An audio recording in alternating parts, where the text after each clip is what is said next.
get some of this that we lost in the housing bust and get some of that back. And just 5% growth, 4 or 5% each year, it'll take a little while for us to get back to where we were before that. And again, it's a lag on whether we can, not knowing what the future brings, that we have to just do the best we can. I think as the board knows, Ms. Catherine and I, when we project, we're very conservative. We don't like to put ourselves in the district in a position where we're too far out on that limb where we can't recover. So we're very conservative when it comes to that. Some people might anticipate it's going to be a 5% growth. We're going to look at it and go maybe 2.5. You know, so we try to put, when somebody says they're going to be conservative and give us a number 3, we're going to say we're going to be conservative and give us a number 2. That's how we kind of. So we feel pretty confident as long as there's no big burst of a bubble. We feel pretty confident in 2 years we can maintain those 3. 6, we looked at it. I didn't want to take that risk. Just one thing real quick on SAFER. I've done some research, and there have been a lot of departments that have been caught in fraud in SAFER, that they're using the funds for everything but hiring firefighters. And that's been happening around the country. So they are putting some tight restrictions on making sure that what you're filing and what you're getting and all that. So I've done a lot of research on here lately. Just to, last year there was $333 million available for SAFER grants throughout the country, and I think they're going to start going down in that number. So because they found some departments that were using it for other things than hiring firefighters. Shame on that. Yeah, that's terrible. So none of those run to this board. Excuse me? None of those run to the purview of this board. Well, we know that, Well, I would like to note that John and I pulled the public records for the SAFER grant and found the errors. So the taxpayers have saved $14,000. Awesome. Thank you. Another hazmat dues, $7,250. Now, do we pay that towards Ocean Right for the vehicle that they keep over there? Is that what those dues are for? Or? The dues go to the Oklahoma County Fire Rescue Organization, and it is for the hazmat vehicle, the equipment, and all those things. So yes, absolutely, it's our contribution, and it's right. done area wide, where we all use a very small number of 1/10 of 1% or something like that of our budget, and that's what everybody contributes, is whatever that part of their budget is. So it's based upon your budget side. The $5,400 for hazmat tech is somebody from your department here will be trained to be able to assist in that. What we hope to do with that, and as the board, I think I explained this, we hope to bring someone to teach the hazmat tech course here within the department to all of our employees.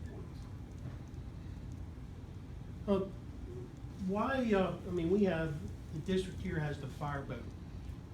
And I noticed that the district put out a fire over at Fort Walton, the boat fire.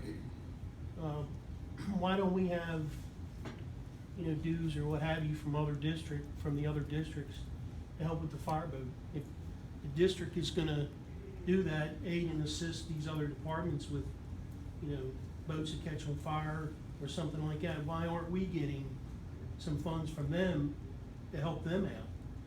I mean, if we're assisting with the hazmat, which is fine, because it's gonna come over here and help us if we ever have a spill or whatever in Destin. I understand what you're saying, yeah. Excuse me, sir? I understand what you're saying. Yeah, so why aren't we, if the chief has got the fireboat staffed and we're going over to Fort Walton, we're gonna put a boat fire out over there or whatever we're gonna do, why aren't in return, we gonna get funds from other districts to help us with that expense? Don't we have a mutual aid agreement that takes care of that? Yes, sir. Typically, our mutual aid agreement, where we help fire departments, we don't charge for that help. I kind of see where you're coming from. I'm gonna do a little research in it, but I think I think it's predominantly gonna fall under that mutual aid agreement where, we help them, they help us. They don't have a boat, but it's kind of falls under within the apparatus. We provide whatever we can to help them, they provide whatever they can to help us. It's kind of like, there are times when, we might call for North Bay to come and cover for us more than we go and cover for them. Or we provide them or more mutual aid than they provide us. It kind of comes to that old adage where, I've seen it, those kind of same discussions take place where, we go over to an island, more than an island comes over here to us for mutual aid, well, they should be paying us for that additional stuff. Well, and then somebody comes to us more than we go to them, there are some inequities in it, but at the same time, it's that mutual aid thing. If we have an asset and we're able to help a fellow fire department, then they'll come and help us and that kind of thing. But it's a good. I heard something just a little different. I heard John say there's a specific special purpose apparatus called a I heard hazmat that. vehicle. Yes, sir. And there's only one place when we all use it. Right. And so when, we all pay to be able to use it, it seems to me, a powerboat, okay, has a lot of the same characteristics. It's a special purpose vehicle, okay, it's here, it's able to go other places, and it seems like it's kind of outside the boundaries of the interlocal, we're sending different, tanker trucks, ladder trucks, whatever else, back and forth. And I think he's got a good point, I think we ought to look at it. But that asset isn't, Ocean City's asset, or I understand. it's not specific. It's the organization's asset, and and it takes, because of what it does, a significant amount of funding, for that vehicle. I know I go around the state to try to solicit the additional funding, through grants and those kind of things to keep our, area specialized, vehicle and stuff up. I mean, we work on that, pretty diligently to get that kind of money, where we get $100,000 in just to maintain the equipment that are on it because of the technology that's there. It is, I understand, that's why I said it's a point, and, We have other research on it, personnel but- too that are report to the hazmat. Well, I So would, if you're gonna do that, then you have to have all of them Yep. come report to the fire boat, Something, and yeah. I don't know if you're gonna. And we're not the get only that. one, Niceville has, they have a boat too, so. well, that's We don't not know. the capabilities of this boat, but, Yeah. and Johnny, what you got is, what you said, it's got Yeah. merit to it, and it's something we might look to the county. Because, I mean, this is something,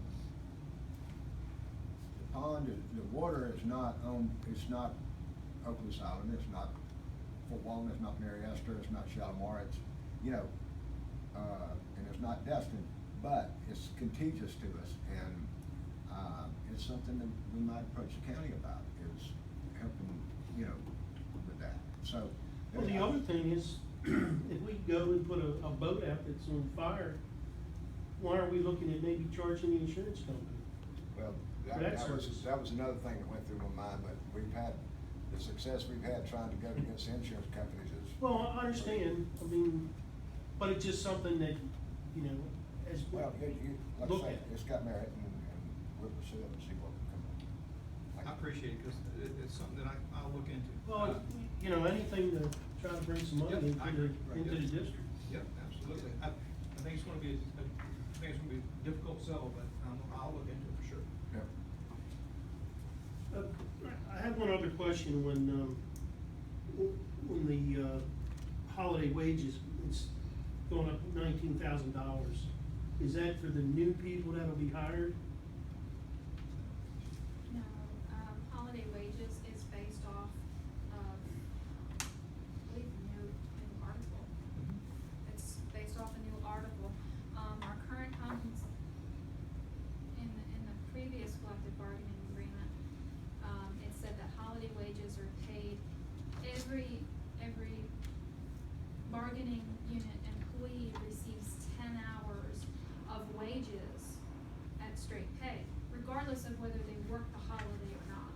That article was changed, and in the new article, it says that they're getting paid, if they work the holiday, they're getting paid time and a half. So that's the adjustment, for that. And anticipate that they will now. So say you have 6 people work, those 6 people are gonna get time and a half.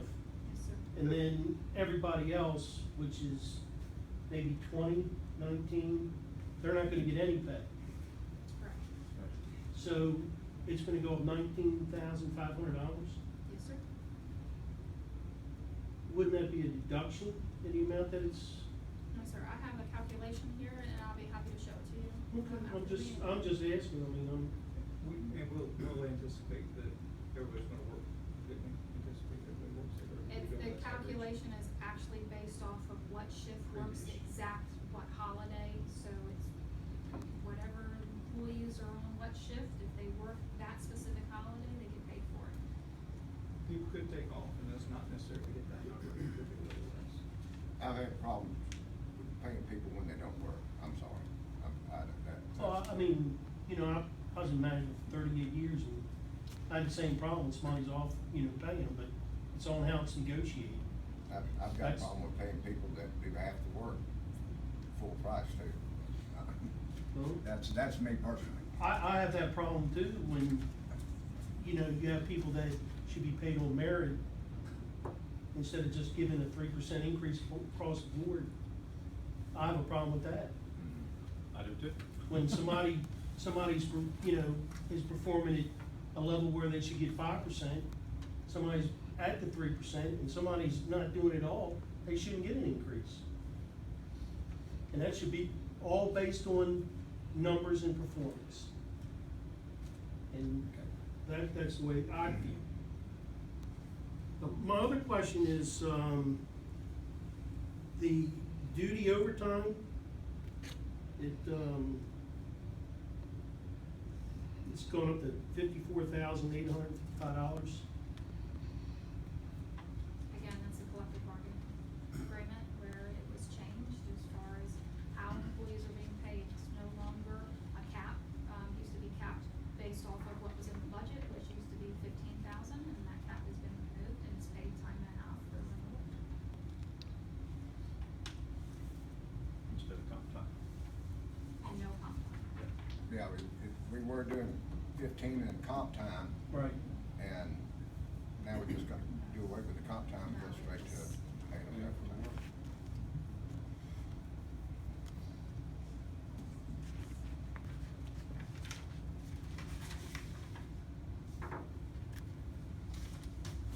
That's the only questions I have. Okay. I have a few. I wanted to get back to the state actuarial and the loss of the state retirement funds. A little bit more detail about why that's happened and why it wasn't. She just covered that, because they've changed the laws and they haven't got it down pat yet, what's going on, so we have to go with worst case scenario on it. We don't know yet what it's gonna be, because the state hadn't told us. Didn't it have something to do more with the multiplier? No. And- Nothing to do with our. So we don't know what specific law that is, or, I think it's House Bill 172. okay, And it has to do with, since we did not reach mutual consent with our pension article, the, use of state funds is different, and it's based off of funds received in 2000, base funds received in 2002, versus funds received in 2012, current funds that we have, whether it's over those amounts or under those amounts, whether your benefits meet minimum requirements, whether you have excess benefits, there's a lot that goes into it. So That is again, the basically- state actuary is trying to figure out, I mean, it's a new law. So the state actuary is trying to figure out how it's going to specifically apply to us. So that's why when we figured worst case scenario is what they were talking about, and it could be better than that, but. so that happened because of union bargaining, and nobody projected this or saw this in advance? This is state laws. This came back in last year. This law was, what was it, October 2015. 2015? And this law, but it's so many things that they're trying to figure out and juggle that they don't know yet. It's kind of like insurance. We don't know until they finally give us a number. We can't forecast it. Okay, So we go worst case scenario. Yeah, exactly. okay. I had a question regarding vacation and sick leave and where that liability is documented on the budget, what line item? There's no individual documentation on that. Vacation and sick leave accruals are handled, at year end for the fire department. This year, there might be a minor savings, due to the fact that the accrual for retirement went down. However, it is immaterial, so it's not reflected in the budget. Regarding legal fees, can you tell me what your methodology was on projecting the 65,000? I'm just getting to my notes.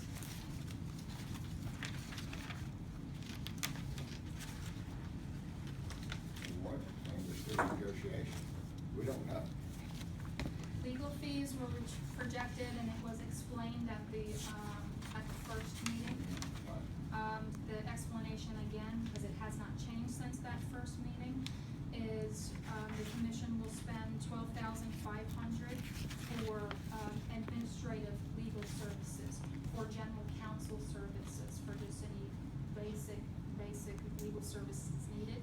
1,000 for, HR services, and $26,500, for negotiations and arbitration. That's historically what we've spent on a full year negotiating the contract.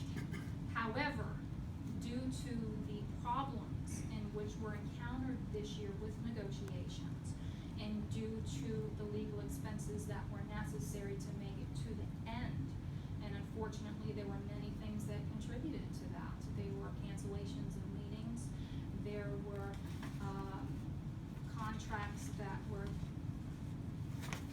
there were many reasons legal expenditures were higher.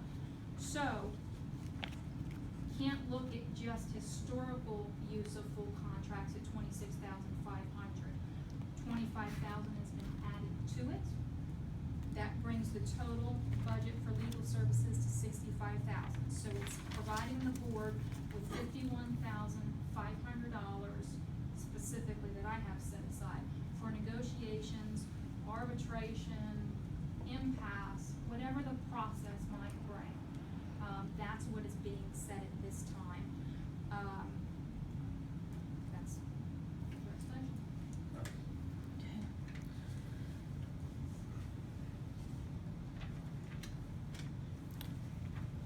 Can you tell me where the fees for the J-1B visas are booked? They're under, beach safety, dues and fees. Sorry, what was your question? I didn't hear. Where the fees were booked for J-1B visas?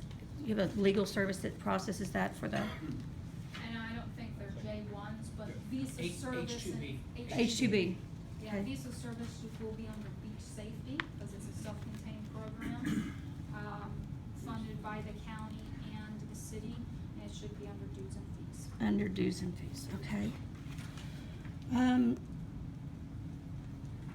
Can you tell me why the general liability insurance is going up so much?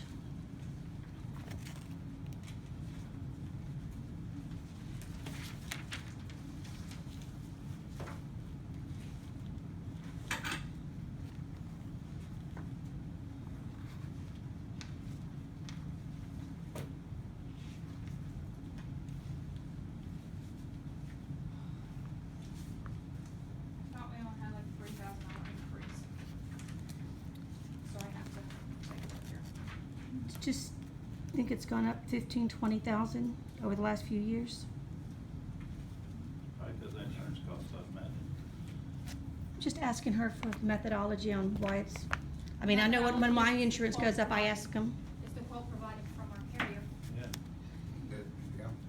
I mean, I'm just asking why. I know I ask why my insurance goes up, Yeah. if it goes up.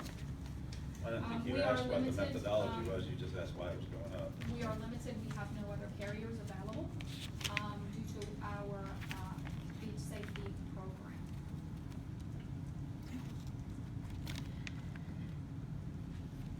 Impact fees.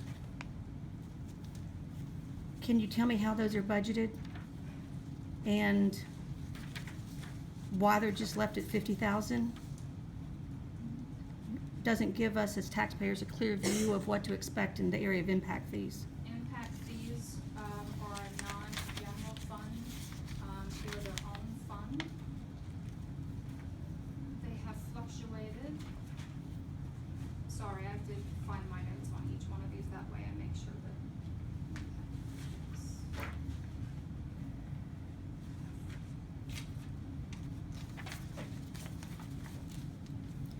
5-year, 5.5 year, approximately 5.5 year average for impact fees is about $140,000. The low side has been 65,000, the high side has been, 370,000. Honestly, I budget low on that as they're all restricted funds and there's no need to over budget an amount. You know, it will be what it'll be, right? Yeah. Correct.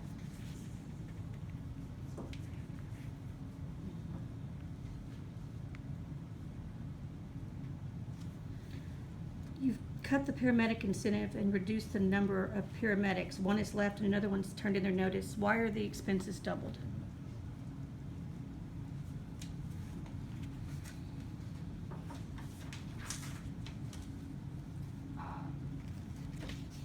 There's going to be the assumption of a few of the, wait a minute, paramedic incentive has not doubled.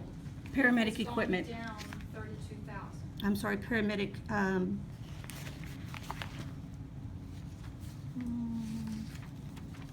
I think it's equipment for paramedics.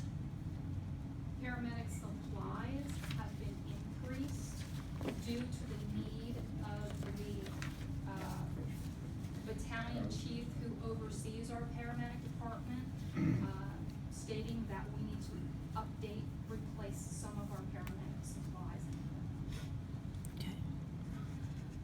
I think my last, I think your time's up. This is a comment section, it's not a question and answer section. I think this is the only time that we get to talk all It's a year. comment section, it's not a question and answer section.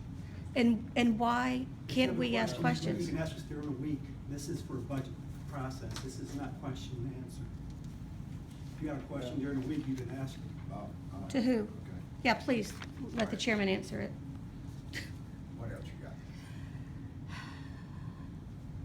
That's it. Okay. I don't know why it gets all upset, that was it. Well, hey, it's my fault. I'm We've been one here- about it, so- we've been here an hour. Wait a minute. An hour. That's- Okay. Okay. All right, we're fine. Everybody good with this? Well, next round is next Tuesday, right? Well, that's after the regular meeting.